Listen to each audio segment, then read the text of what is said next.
Hello, Steve39.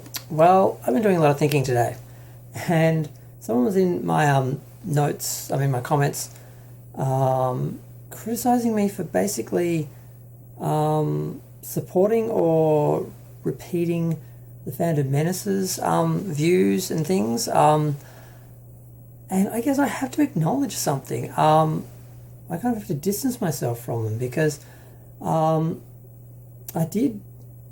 I have been watching their videos for years, and I have agreed with most of what they said about Star Trek, Star Wars, Doctor Who, about Hollywood forcing a left-wing agenda and gender politics, and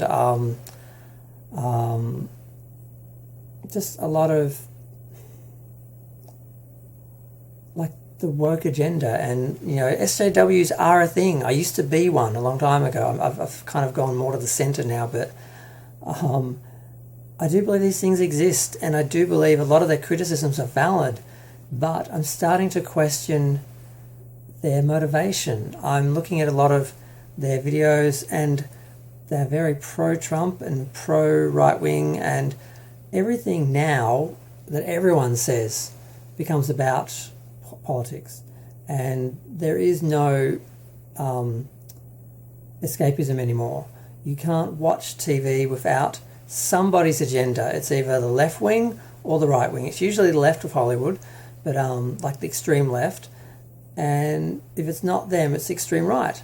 There is no middle ground anymore. There is no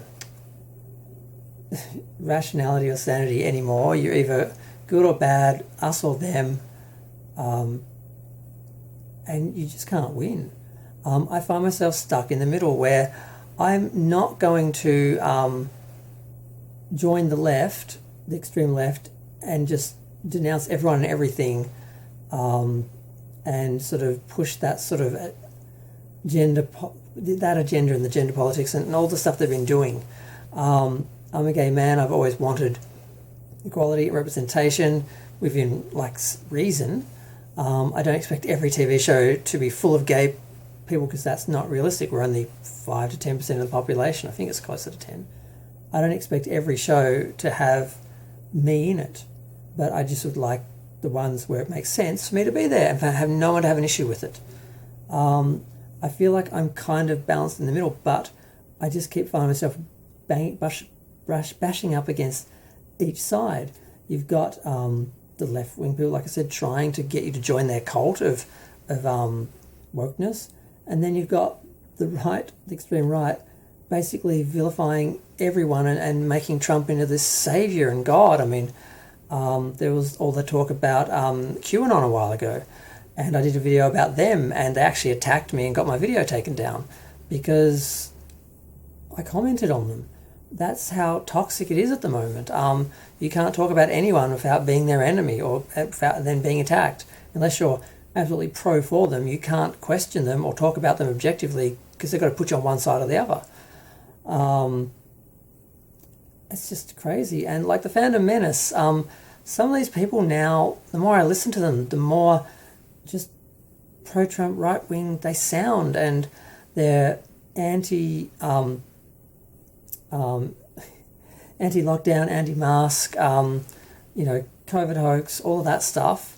And it's just really depressing. You can't watch anything without someone agenderizing it. And it's just really depressing. Like, I used to watch Mecha Random a lot.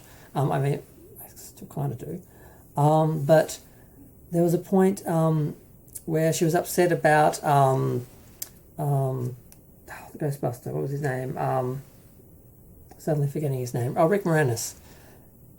And during that, she for some reason went on to George Floyd and was saying how he was on drugs, so that's why he died, not because he had a police officer kneeling on his neck for 8 minutes, when we know that there was a second autopsy done that proved that this is how he died, because the first one, which was done by the police, who were the ones who were accused of killing him and not perhaps the most objective, trustworthy people to be doing an autopsy or an investigation, they showed that wasn't the case. I'm like, well, why would she talk about that?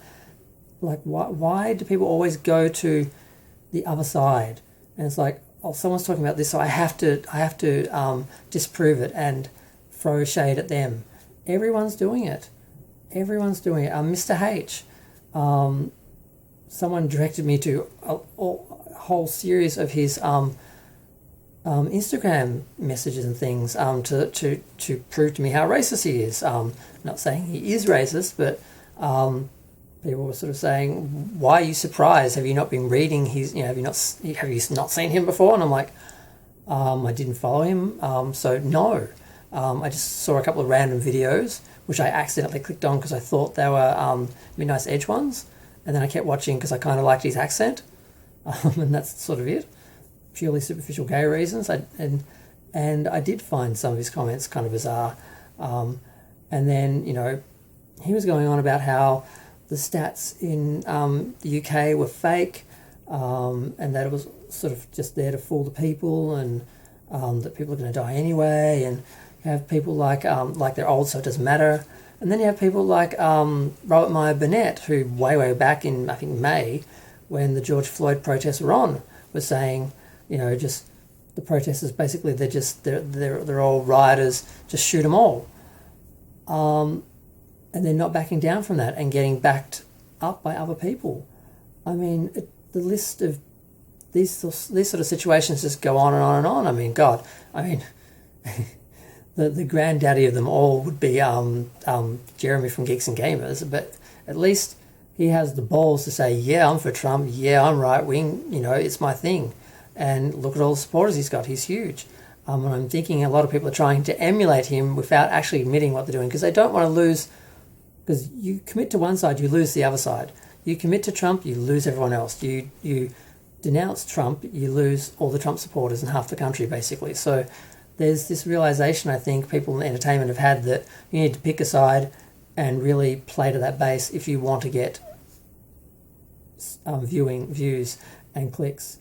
I'm aware myself that I don't take either side, so both sides hate me and neither love me, and I'm never going to have a successful channel because of this.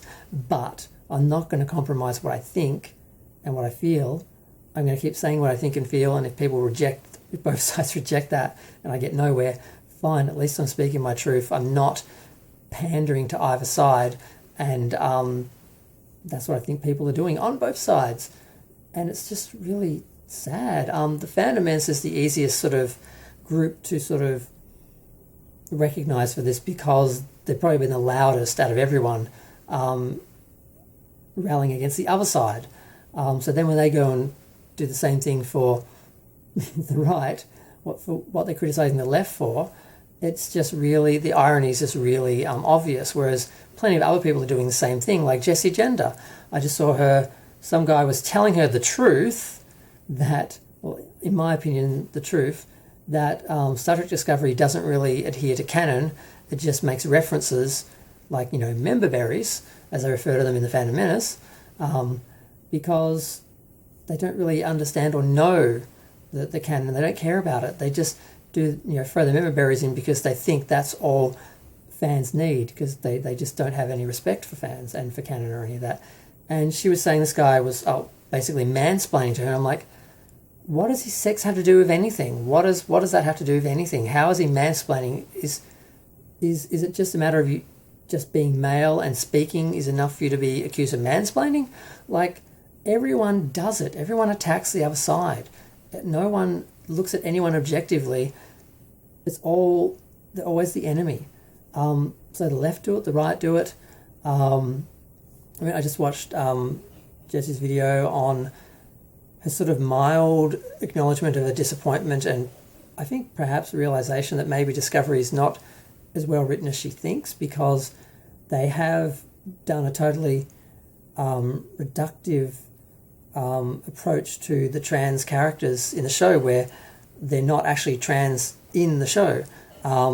They are using allegory, and the non-binary character is playing a girl, and it's not what she was expecting. And she's disappointed that they're basically playing with these tropes and just doing sort of the normal sort of Hollywood thing. And Council of Geeks was saying the same thing, and they both, and she was very, very angry. And attacking the other side as well. And everyone does it. I've had my moments as well, but I'm trying not to. And I'm like, is anyone trying not to? I guess everyone is just so concerned with money, success, clicks, views, and they're just pandering to whatever base they can identify, whatever market they can identify, and just going for it. And I think this is just a bad thing in general. I think it just shows a lack of integrity. It's like, if you actually liked an episode of Discovery and you're one of the Fandom Menace, would you actually say it? They say they would. They'd acknowledge it. I don't think they would. And I do think so many times, especially Doomcock, they will just play up the rage. The smallest little thing is the biggest, most disgusting, abomination in history. And I'm like, no, that's really not much of a thing. There are some issues to really worry about with that show that are really wrong. The overarching issues, like, it being science fantasy, it being dystopian instead of utopian, being just nasty instead of optimistic, and just, there are all these issues, the ignoring canon, changing so many, all that sort of stuff. Those are real reasons to complain, and they're there. You don't need to make up things. You don't have to focus on, how one character does this or one character. That's just the smallest things he'll go on about, and literally be like screaming. And people like Clownfish Media as well, TV, I like them. But every video now just eventually goes into them ranting about some right-wing conspiracy, left-wing conspiracy. And you can't listen to anyone or anything without one side or the other coming out. And I'm calling out everyone. And I'm making no friends. I mean, not any of these people know who I am or care about me. Anyway, I'm nobody. That's the problem. I've got no views because I had a channel that started to pick up. It got deleted by Breebots, god damn them, and Disney. And then my second channel's getting nowhere because I didn't pick a side. I was sort of on that side, and that's why I got some traction to start off with. And I wanted to join the Fandom Menace, and they basically were not interested in a gay voice. They just weren't interested. So, and then I got deleted, and then I started another channel, and I sort of didn't pick a side, and I've just been using it more like therapy and just talking casually. And yeah, it's just interesting how messed up the whole thing is and how YouTube works now. And there is this, I think YouTube has caused this because YouTube is focusing more on the big channels and trying to sort of be more like a mainstream internet channel, station, streaming service, and being commercial. And they've basically taken the focus off individual content creators and made the ones who are actually already ingrained and successful really having to focus on their base and focus on their messaging so that they get those numbers and work the algorithm and all that. And it's really not about just being honest and connecting with fans and sharing. It's just echo chambers, just shouting out to their people. It's all very depressing, and it's just sort of stressful, and I'm feeling mildly anxious about the whole thing. And I can't seem to go on the internet or TV or anywhere without politics coming in, and there's no escape. I think I'm just going to have to switch it all off for a few days or a week. I'm literally having palpitations from stress, from the whole thing. I think I just need to watch DVDs for a couple of days and just not look at the news and just switch it off because it's just toxic, all of it, everyone. And I don't want to be on either side. I don't want people accusing me of being a sexist and a racist and a hater because I'll support some of the things Fandom Menace is saying because I agree with them. And I don't want people from Fandom Menace or from that side of things saying that I'm like some left-wing SOW freak because I'm actually legitimately supporting real diversity and real equality and all those things that I think we need for our society to survive and progress. So it's just a big shitstorm, and I need to just step out for a minute, I think, because it's too much stress. I literally am feeling so anxious at the moment, and I'm worried about it. So yeah, I'm just disappointed in everyone, including myself, because I have lowered myself to insulting people back and just thinking I'm clever and trying to be clever and smart when, you know, I'm stooping to the same level as some of these people. Not as nasty, but, you know, same territory. You know, so yeah, I'm going to go. Feel free to share, like, comment, subscribe. Let me know what you think of the situation. If you've got any advice, feel free. If you don't hear from me, I had a heart attack and died. Thanks.